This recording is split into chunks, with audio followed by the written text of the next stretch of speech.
Oi, pessoal. Hoje eu começo um projeto novo. Venha ler comigo. Um projeto que eu crio, principalmente pensando nas pessoas que têm deficiência visual e que não podem ter acesso a todos os livros em braille. Nesse novo projeto, eu leio o livro e no final a gente faz uma reunião pelo Google Meet, como um clube do livro, para comentar o que achou desse livro. Muita gente não tem tempo, fica às vezes preso no tráfego, às vezes está malhando, mas está ali podendo ouvir e aprender um pouco mais.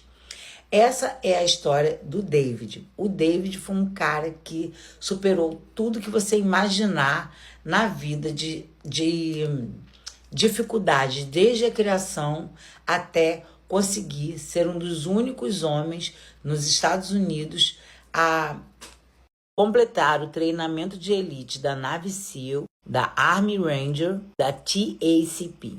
Ele mostra que a infância dele foi um grande pesadelo.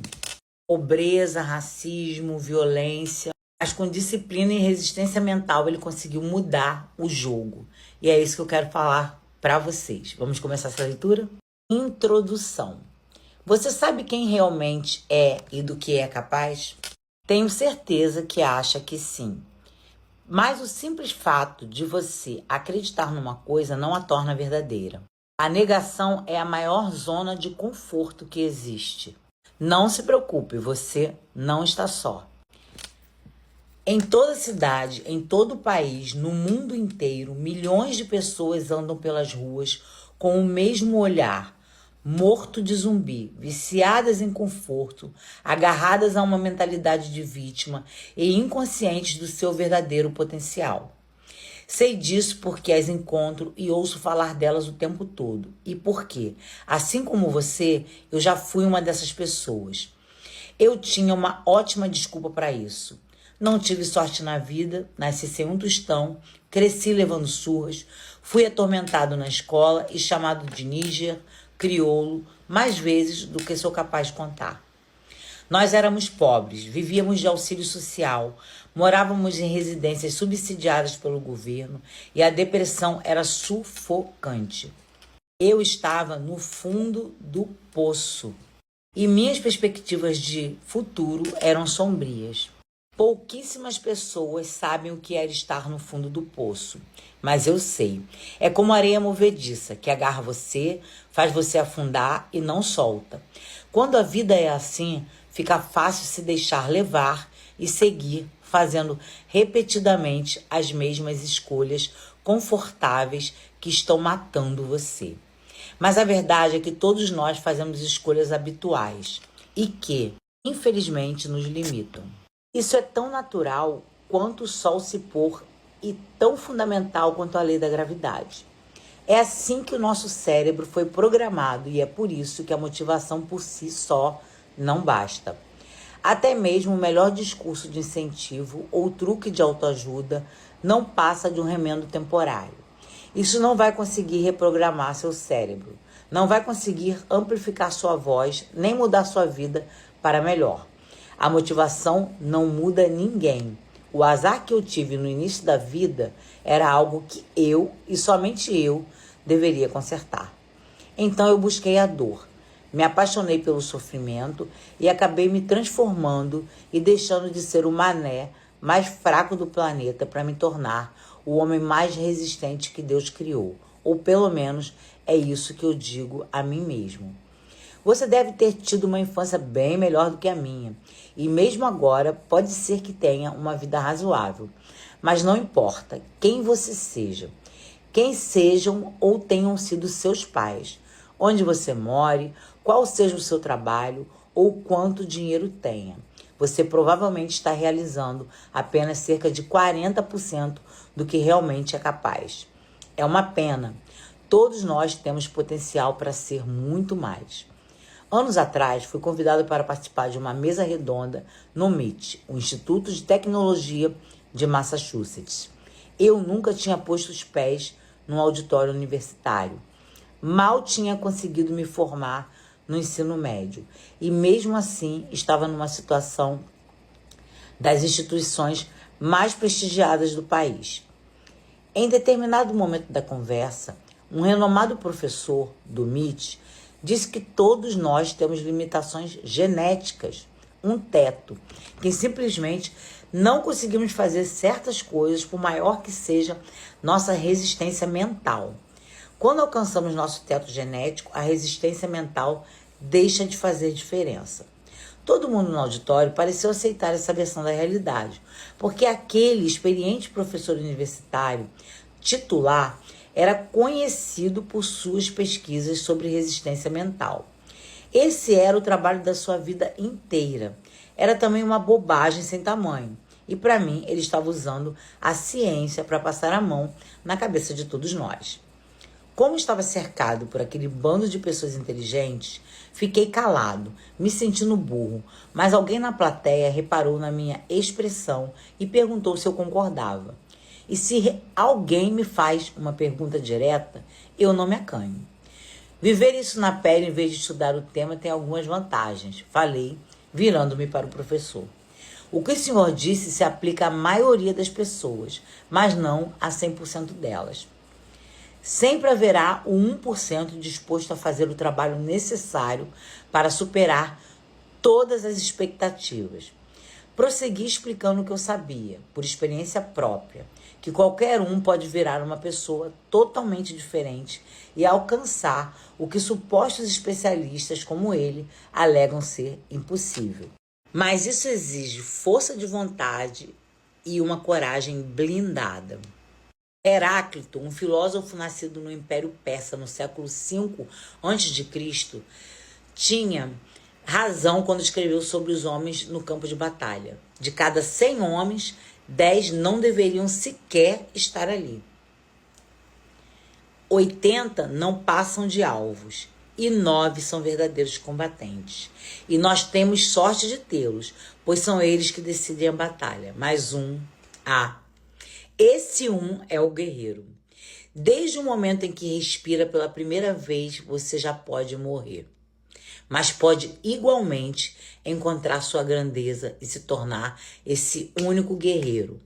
Cabe a você se equipar para a batalha que tem pela frente. Só você pode dominar a sua mente. E isso é o necessário para viver com ousadia e construir uma vida repleta de conquistas que a maioria das pessoas considera estar além da própria capacidade. Eu não sou nenhum gênio como aqueles professores universitários do MIT, mas sou esse único guerreiro. E a história que você está prestes a ler, a história da minha vida, vai lhe mostrar um caminho garantido para dominar a si mesmo e se empoderar para encarar a realidade. Se responsabilizar por suas ações, ir além da dor, aprender a amar o que teme, tirar proveito do fracasso, alcançar seu pleno potencial e descobrir quem você realmente é. Estudo, hábitos, histórias. É isso que muda os seres humanos. Por meio da minha história, você vai aprender do que seu corpo e sua mente são capazes quando usados em seu potencial máximo e como chegar lá. Porque quando você tem uma determinação, tudo que você tiver que encarar, seja racismo, machismo, lesões, divórcio, depressão, obesidade, uma tragédia, pobreza, tudo isso vira combustível para a sua metamorfose. Os passos enumerados aqui representam um algoritmo evolutivo, um algoritmo que derruba barreiras, cintila de glória e promove uma paz duradoura. Espero que tenha se preparado. Chegou a hora de entrar em guerra consigo mesmo. Capítulo 1. Eu tinha tudo para virar estatística. Nós vivemos o inferno numa linda vizinhança. Em 1981, Williamsville tinha os imóveis mais cobiçados de Buffalo, no estado de Nova York. Arborizado e aprazível. O bairro tinha ruas seguras, salpicadas de casinhas caprichadas, habitadas por cidadãos modelos. Médicos, advogados, executivos de siderúrgicas, dentistas e jogadores profissionais de futebol americano viviam ali, com suas esposas amorosas e sua média de 2,2 filhos. Os carros eram novos, as ruas estavam sempre varridas e as possibilidades eram infinitas. Aquilo era o sonho americano, transformado em realidade.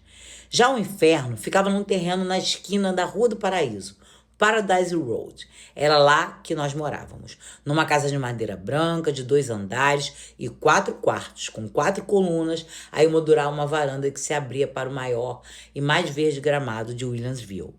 Tínhamos uma horta nos fundos da casa e uma garagem ocupada por um Rolls Royce Silver Cloud 1962.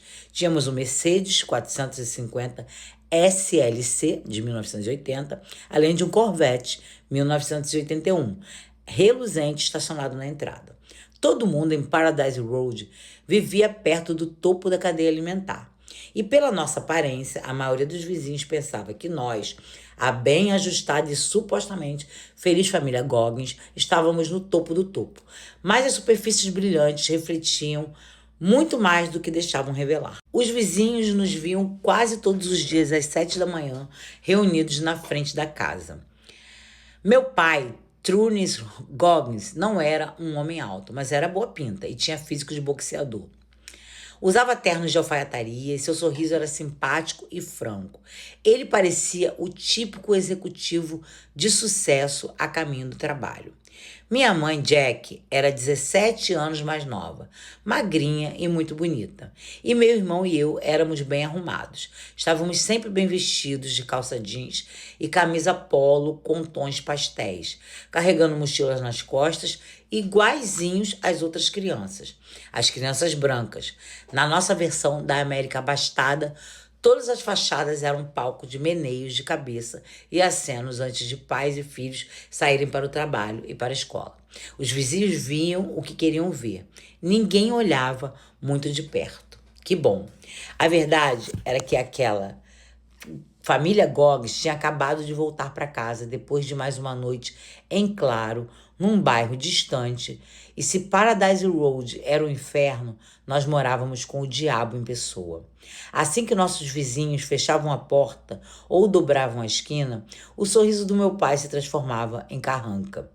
Ele ladrava ordens e entrava em casa para dormir e curar mais uma ressaca. Mas nós ainda tínhamos o que fazer. Meu irmão, Trunis Jr., e eu precisávamos ir para a escola e cabia à nossa mãe, que não tinha pregado os olhos, nos levar até lá. Em 1981, eu estava no 1º ano do fundamental e a escola, para mim, era uma névoa. Não porque o conteúdo fosse difícil, pelo menos não ainda, mas porque eu não conseguia me manter acordado. A voz cadenciada da professora era a canção de ninar perfeita. Meus braços cruzados em cima da carteira, um confortável travesseiro e suas palavras ríspidas, quando ela me flagrava sonhando, um despertador nada bem-vindo, que tocava sem parar. Crianças dessa idade são esponjas da capacidade infinita. Elas absorvem palavras e ideias à velocidade da luz. Por isso é muito importante a gente ter cuidado com o que a gente fala com uma criança numa idade de crescimento. E com elas formam a base fundamental sobre a qual a maioria das pessoas constrói competências para a vida inteira, como leitura, ortografia e noções básicas de matemática. Mas como eu trabalhava durante a noite, na maior parte das manhãs, não conseguia me concentrar em nada, exceto em tentar ficar acordado. O recreio e as aulas de educação física eram um campo minado de outro tipo. No pátio, ficar acordado era a parte fácil. O difícil era o que eu precisava esconder. Eu não podia deixar minha camiseta subir. Não podia usar shorts. Os hematomas eram sinais de alerta que eu não podia mostrar, senão apanharia ainda mais. Mesmo assim, naquele pátio e na sala de aula, eu sabia que estava seguro, mesmo que por um curto tempo. Aquele era o único lugar em que ele não conseguia me pegar. Pelo menos não fisicamente. Meu irmão tinha que fazer um contorcionismo parecido no 6º ano. Ele tinha as próprias marcas para esconder e o próprio sono para recuperar, porque depois que aquele sinal tocava, a vida real começava. O trajeto de Williamsville até Martin Street levava cerca de meia hora, mas era como se estivesse a um mundo de distância. Assim como boa parte do lado leste de Buffalo, Marsden era um bairro majoritariamente negro, de classe trabalhadora, dentro do período urbano, com áreas mais perigosas nas periferias, embora no início da década de 80 ainda não fosse totalmente um gueto. Na época, a siderúrgica de Bethlehem ainda estava em atividade, e Buffalo era a única cidade e a última grande cidade do aço dos Estados Unidos. A maioria dos homens da cidade, brancos e pretos, tinham empregos estáveis e sindicalizados e ganhavam um salário justo, ou seja, os negócios em Marsden iam bem. Para meu pai, sempre foi assim. Antes de completar 20 anos, ele já tinha uma licença de distribuição da Coca-Cola e 4 rotas de entrega na região de Buffalo. É um bom dinheiro para um jovem da cidade, mas meu pai tinha sonhos maiores e um olho no futuro. Seu futuro tinha 4 rodas e uma trilha sonora de disco funk. Quando uma padaria das redondezas fechou as portas, ele alugou o prédio e abriu um dos primeiros rinques de patinação de Buffalo. 10 anos depois, o Skateland se mudava para um prédio na Ferry Street, que ocupava quase um quarteirão inteiro no coração de Marsden District. Abrimos um bar em cima do ringue, que ele batizou de Salão Escarlate. Nos anos de 1970, aquele era o lugar, na parte leste de Buffalo, e foi onde meu pai conheceu minha mãe, e quando ela, ainda uma garota de 19 anos, e ele, um homem de 36. Era a primeira vez que ela ficava longe de casa. Jack tivera uma criação católica. Trones era filho de pastor e conhecia o jargão bem o bastante para se fazer passar por um devoto. Isso atraiu a minha mãe. Mas, sejamos honestos, ela ficou igualmente inebriada pelo charme dele. Trones Jr. nasceu em 1971. Eu nasci em 1975. E quando completei 6 anos, a febre da patinação estava no auge absoluto. Todas as noites, o Skateland fervia. Nós costumávamos chegar lá por volta das 5 da tarde. E enquanto meu irmão trabalhava no quiosque fazendo pipoca, grelhando churrasco, salsichas para cachorro-quente, enchendo o cooler de gelo e assando pizza, eu organizava os patins por tamanho e modelo. Todo fim de tarde, eu trepava num banquinho para pulverizar desodorizador em spray nas botas e trocar os freios de borracha. O fedor do spray formava uma nuvem em volta da minha cabeça e não saía das minhas narinas. Meus olhos viviam vermelhos durante horas. Aquele era o único cheiro que eu conseguia sentir. Mas essas eram distrações que eu precisava ignorar se quisesse me manter organizado e alerta. Porque meu pai, que operava a cabine do DJ, estava sempre de olho. E se algum daqueles patins sumisse, o meu estaria na reta.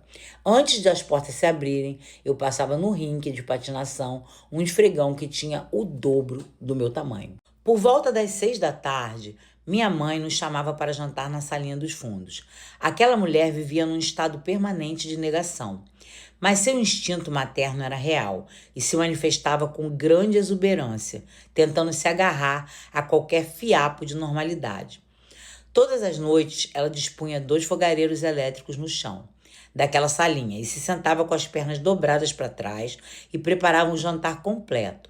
Carne assada, batatas, vagem e pãezinhos recheados, enquanto meu pai fazia a contabilidade e dava telefonemas. A comida era boa, mas mesmo aos 6 ou 7 anos, eu sabia que o nosso jantar em família era uma imitação barata do que a maioria das outras casas tinha.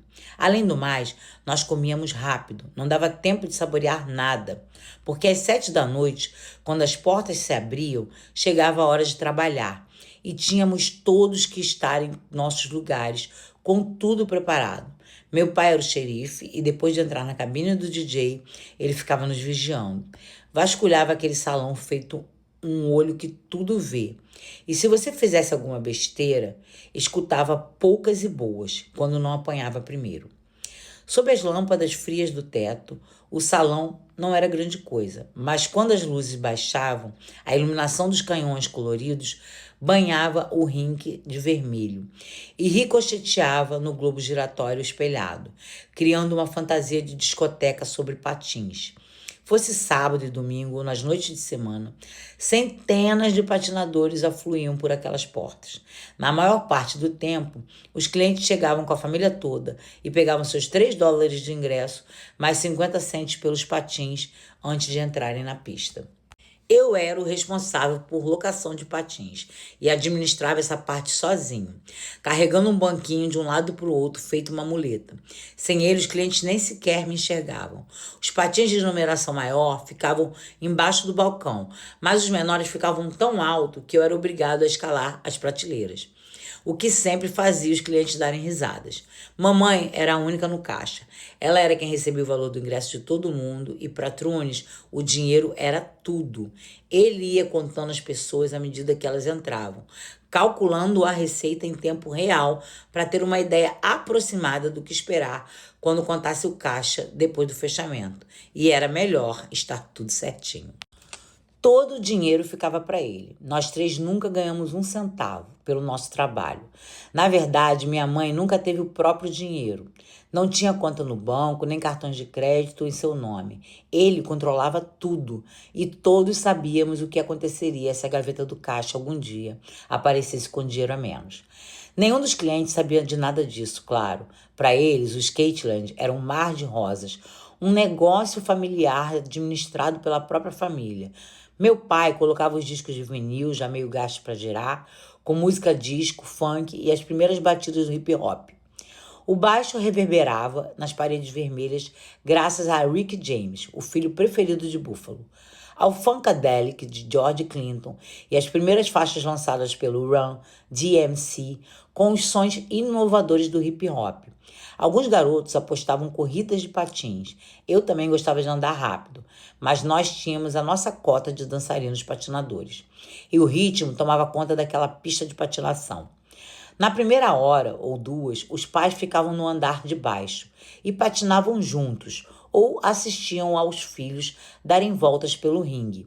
Mas depois de um tempo, acabavam subindo para criarem suas próprias festas. E quando uma quantidade suficiente subia, Trones saía da cabine de DJ para se juntar a eles. Meu pai era considerado o prefeito informal de Masten e era um político canastrão, até o último fio de cabelo. Seus clientes eram seus alvos e o que não sabiam era que, por mais bebidas que servisse por conta da casa e por mais abraços que distribuísse, ele não estava nem aí para ninguém. Aquelas pessoas não passavam de cifrões aos olhos dele. Quando servia uma bebida de graça, era porque ele sabia que eles pagariam mais 2 ou 3. Embora às vezes promovêssemos patinação noite adentro e maratonas de 24 horas, o Skateland, em geral, fechava às 10 da noite. Era então que minha mãe, meu irmão e eu começávamos a trabalhar, pescando absorventes empapados de sangue em privadas cheias de cocô, arejando a marola de maconha de ambos os banheiros, raspando os chicletes repletos de bactérias do chão do ringue, limpando a cozinha do quiosque e conferindo o material. Logo antes da meia-noite, nós nos arrastávamos para a salinha quase mortos. Nossa mãe ajeitava meu irmão e eu debaixo de um cobertor no sofá, cada qual com a cabeça para um lado, enquanto o teto estremecia com o barulho de um funk carregado nos graves. Mas o expediente da mamãe ainda não estava terminado. Assim, ela ia para trás do bar. Trones a punha para trabalhar na porta ou então a fazia subir e descer feito uma mula para buscar caixotes de bebida destilada no subsolo. Sempre havia alguma tarefa a fazer e ela não parava de andar para lá e para cá, enquanto meu pai ficava vigiando tudo de um dos cantos do bar, de onde ele podia ver o espaço inteiro. Naquela época, Rick James, que nascera em Buffalo e era um dos amigos mais próximos do meu pai, passava lá sempre que estava na cidade e estacionava seu Excalibur na calçada, em frente ao Skateland. O carro dele era o único famoso a passar por lá. O carro dele Era um outdoor que alertava o bairro da presença do Super Freak. E ele não era o único famoso a passar por lá. O.J. Simpson era um dos maiores astros da Liga Profissional de Futebol Americano. E ele e seus companheiros do Buffalo Bills eram clientes assíduos, assim como Ted Pendergrass e o grupo Sister Sledge. E se você não conhece esses nomes, dá uma pesquisada. Se eu fosse mais velho e meu pai fosse um homem bom, eu talvez pudesse ter algum orgulho de fazer parte daquele momento cultural. Mas crianças pequenas não ligam para essas coisas. Era como se, independentemente de quem sejam nossos pais e do que eles façam, todos nós nascêssemos com uma bússola moral devidamente calibrada. Uma criança de 6, 7 ou 8 anos sabe o que parece certo e o que parece muito errado. E a que nasce em meio a um furacão de terror e dor sabe que as coisas não podem ser assim. Essa verdade fica incomodando sua mente como uma farpa. Você pode até decidir ignorá-la, mas ao martelar surdo está sempre ali ao longo de dias e noites que se confundem numa mesma lembrança confusa. Porém, algumas memórias se destacam, e a que me vem à mente agora ainda me assombra. Foi a noite em que minha mãe entrou no bar antes da hora habitual e pegou meu pai paquerando uma mulher uns 10 anos mais nova do que ela.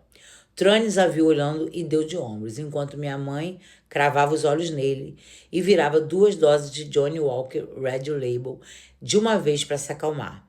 Ele reparou na reação dela e não gostou nem um pouco. Ela sabia como as coisas funcionavam. Sabia que Trones ajudava prostitutas a atravessar a fronteira até Fort Erie, no Canadá. Um chalé de verão de propriedade do presidente de um dos maiores bancos de Buffalo. Funcionava também como um bordel improvisado. Ele apresentava os banqueiros de Buffalo às suas meninas sempre que precisava de uma linha de crédito maior. E os empréstimos eram sempre aprovados. Minha mãe sabia que a moça era uma das que trabalhavam para ele. Não era a primeira vez que a via. Em certa ocasião, já tinha surpreendido os dois no sofá na salinha do Skateland, onde punha os filhos para dormir quase todas as noites. Quando minha mãe os flagrou junto, a moça sorriu para ela. Trones deu de ombros. Não, minha mãe não era ingênua, mas ver as coisas com os próprios olhos sempre doía. Por volta da meia-noite, minha mãe foi de carro com um dos nossos seguranças fazer um depósito no banco. Ele lhe implorou para largar meu pai. Disse a ela para ir embora naquela mesma noite. Talvez ele soubesse o que estava por vir. Talvez ela também soubesse, mas não podia fugir, porque não tinha nenhum meio de subsistência próprio e não iria nos deixar com ele. Além do mais, ela não tinha direito a nenhum bem comum, porque Trones sempre se recusara a se casar com ela. Um enigma que ela estava começando a solucionar. Minha mãe vinha de uma família sólida, de classe média, e sempre fora uma mulher virtuosa. Ele se ressentia desse fato e tratava suas prostitutas melhor do que a mãe dos próprios filhos. Isso a mantinha prisioneira. Ela era 100% dependente e se quisesse ir embora, sairia de mãos abanando. Continuação do capítulo 1, página 22. Meu irmão e eu nunca dormíamos bem no Skateland. Como a salinha ficava bem debaixo da pista de dança, o teto vibrava demais. Nessa noite, quando minha mãe entrou, eu já estava acordado. Ela sorriu, mas eu reparei nas lágrimas dos seus olhos. E me lembro de sentir o cheiro de uísque no seu hálito, quando ela me pegou no colo com o maior carinho do que foi capaz. Meu pai entrou atrás dela, bêbado e contrariado. Ele tirou uma pistola debaixo do travesseiro na qual eu dormia. Sim, você leu certo. Uma arma carregada ficava embaixo do travesseiro na qual eu dormia aos 6 anos de idade. Mostrou para mim e sorriu antes de tornar a escondê-la num coldre de tornozelo por dentro da calça. Na sua outra mão estavam 2 sacolas de compras de papel pardo, contendo quase $10.000 em dinheiro vivo. Até ali, era uma noite como outra qualquer. Meus pais não se falaram no caminho para casa, mas a tensão entre os dois era palpável. Minha mãe encostou em frente à nossa garagem, em Paradise Road, pouco antes das 6, um pouco cedo pelos nossos padrões. Trones soltou cambaleando, desligou o alarme, largou o dinheiro em cima da mesa da cozinha e subiu. Nós subimos atrás e mamãe nos pôs na cama, nos deu um beijo na testa e apagou a luz antes de ir para a suíte principal, onde o encontrou à sua espera, acariciando seu cinto de couro. Trones não gostava quando minha mãe olhava feio para ele, principalmente em público. Este cinto veio lá do Texas só para bater em você, disse ele com toda calma. E então começou a brandi-lo, com a fivela para frente. Às vezes minha mãe revidava, e nessa noite ela fez isso. Jogou um castiçal de mármore na cabeça dele. Ele se esquivou e o castiçal bateu na parede. Ela correu para o banheiro, se trancou e se sentou toda encolhida na privada. Ele derrubou a porta a pontapés e a esbofeteou com força usando as costas da mão. A cabeça dela foi arremessada contra a parede. Ela estava praticamente desacordada quando ele a segurou por um tufo de cabelos e a arrastou pelo corredor. Àquela altura, meu irmão e eu já tínhamos escutado violência e o vimos arrastá-la escada abaixo até o térreo e se agachar por cima dela com o cinto na mão. Ela sangrava na têmpora e na boca, e a visão do sangue da minha mãe acendeu um pavio dentro de mim. Nesse instante, meu ódio superou meu medo. Desci a escada correndo e pulei nas costas dele. Soquei suas costas com meus punhos minúsculos e arranhei seus olhos. Como o peguei de surpresa, ele caiu apoiado em um dos joelhos. Comecei a gritar com ele: "Não bate na minha mãe!" Ele me jogou no chão, andou até mim a passos firmes, com o cinto na mão. Então se virou para minha mãe. "Você está criando um bandidinho", falou com um meio sorriso. Eu me encolhi todo quando ele começou a me bater com o cinto. Dava para sentir os lãs surgindo nas minhas costas, enquanto minha mãe engatinhava até o painel de controle perto da porta da frente. Ela apertou o botão de pânico e o alarme começou a tocar na casa inteira. Meu pai congelou, olhou para o teto, enxugou a testa da manga na camisa, inspirou fundo, passou o cinto pelo cós da calça e o afivelou. Então subiu para se lavar de toda aquela maldade e todo aquele ódio. Ele sabia que a polícia já estava a caminho. O alívio da minha mãe não durou muito. Quando a polícia chegou, Trones foi receber os agentes na porta. Eles olharam por cima do ombro dele para minha mãe, que estava vários passos atrás, com o rosto inchado e todo sujo de sangue seco. Só que aqueles eram outros tempos. Naquela época não havia movimento Me Too. Esse tipo de coisa não existia e eles a ignoraram. Trones lhes disse que aquilo tudo não passava de uma bobagem, só um pouco de disciplina doméstica necessária.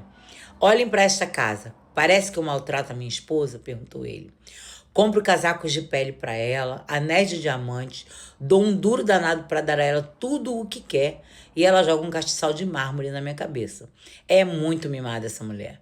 Os agentes riram junto com meu pai, enquanto ele os acompanhava até a viatura. Eles foram embora sem perguntar nada à minha mãe. Ele não tornou a bater nela nessa manhã, nem precisou. O dano psicológico estava feito. Daquele ponto em diante, ficou claro para nós que a temporada de caça estava aberta e a presa éramos nós. Ao longo do ano seguinte, nossa rotina não mudou muito e as surras continuaram enquanto minha mãe tentava encobrir a escuridão com retalhos de luz. Como sabia que eu queria ser escoteiro, ela me matriculou num grupo perto de casa. Ainda me lembro de vestir aquela camisa de botão azul marinho dos lobinhos.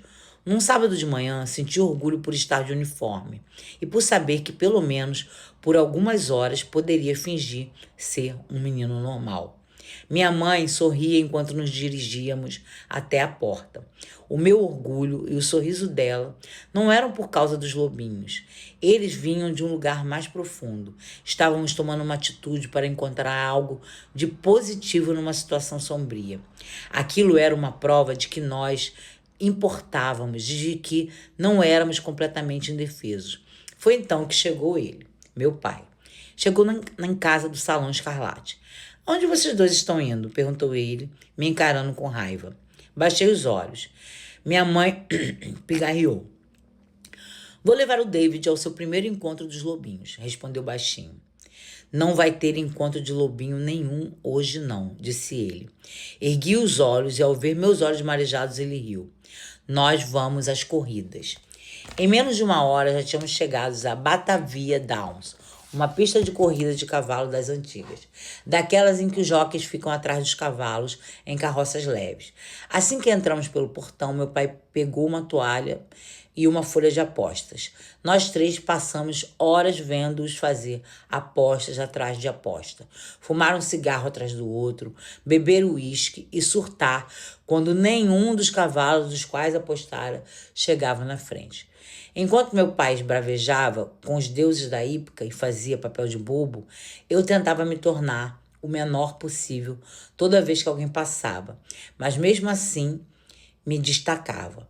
Era a única criança nas arquibancadas, vestida de lobinho. Devia ser o primeiro lobinho preto que aquelas pessoas já tinham visto, e meu uniforme era uma mentira. Eu era um farsante.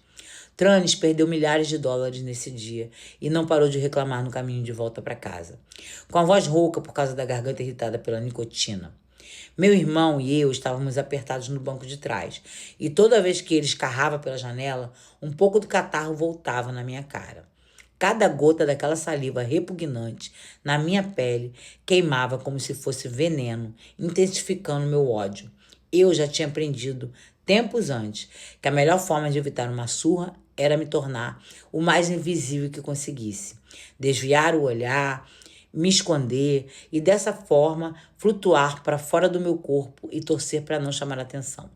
Essa era uma prática que todos nós tínhamos aperfeiçoado ao longo dos anos, mas eu não queria mais fazer isso. Estava fácil de me esconder do diabo.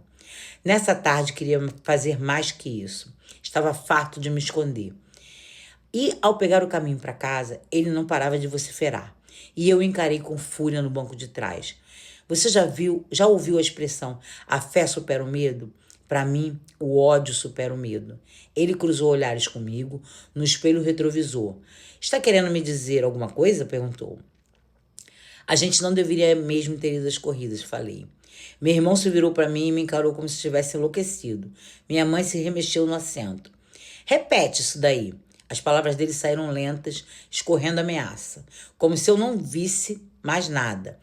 Ele começou a esticar o braço para trás, tentando me bater. Mas eu era tão pequeno que foi fácil me esconder. E o carro sambava de um lado para o outro, enquanto ele se virava parcialmente na direção e socava o ar. Mal conseguiu encostar em mim, o que só fez atiçar ainda mais a sua ira. Seguimos em silêncio até ele conseguir recuperar o fôlego. Quando a gente chegar em casa, você vai tirar essa roupa, falou. Era o que dizia quando estava pronto para me dar uma surra, e não havia como fugir. Fiz o que ele tinha mandado. Fui até o meu quarto, tirei a roupa, desci o corredor até o quarto dele, fechei a porta depois de entrar, apaguei a luz e deitei de bruços na beirada da cama, com as pernas penduradas e o tronco estendido para frente e o traseiro exposto. E esse era o protocolo criado por ele para infligir o máximo de dor física e psicológica. Continuação do capítulo 1, página 22. Meu irmão e eu nunca dormíamos bem no Skateland. Como a salinha ficava bem debaixo da pista de dança, o teto vibrava demais. Nessa noite, quando minha mãe entrou, eu já estava acordado.